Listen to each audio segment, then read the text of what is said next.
Umengameli uthi uzimisele ukungathethi nje, ufuna ukulandelisa nangezenzo.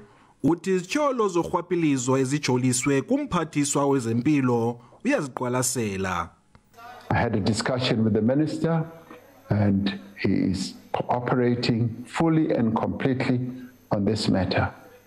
And what I can say to South Africans is that I'm dealing with this matter and there's full cooperation. Umengameli udlulise wanika ingxelo ngenkqubo yokugonywa kwabantu ngeyeza le-coronavirus. The public vaccination drive is now gathering speed, pace and momentum. Within the last 48 hours, we passed a significant milestone. More than 1 million people in South Africa have now received a vaccine dose. Umengameli Ramaphosa uthi isizathu sokunyuka kwezinga lentswela-ngqesho ziziphumo ze-COVID-19. A further 11 billion rand has been allocated for the continuation of the presidential employment stimulus in the current financial year.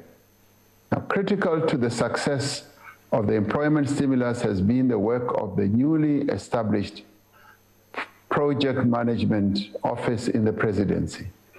Ramaphosa ubophelele urhulumente wakhe kwiinzame zokuphuhlisa imeko yezoqoqosho kwaye nokudala amathuba emisebenzi.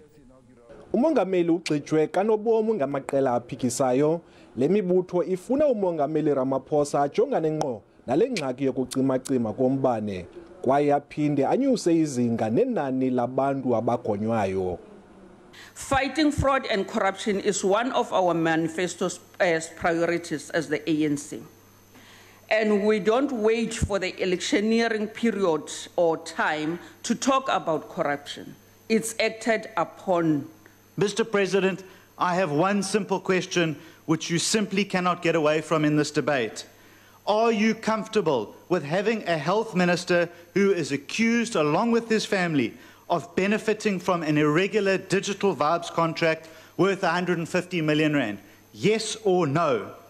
The minister you have entrusted with the COVID-19 rollout is busy looting money through unnecessary public relations while nurses and doctors do not have access to vaccine. South Africa is making significant progress in mitigating the impact of these epidemics on the health and social well-being. The IFP will support this budget, but we ask the presidency to do what is needed, to roll out vaccines immediately. By the way, at 92, I'm still waiting for my jab. Honourable President, the police cannot protect the people. And I appeal to you, stop this insane amendment as far as the Firearms Control Act is concerned. The trend of seeing the wheels come off many of our departments is a cause for serious concern. If it's not load shedding, it's a water shortage somewhere. Families should not be told they cannot bury their loved ones because the mortuary has been without water for days. Ramaphosa uza kuziphendulela kule ngxoxo-mpikiswano ngolwesine. Ulelani Philip, SABC News ePhalamende.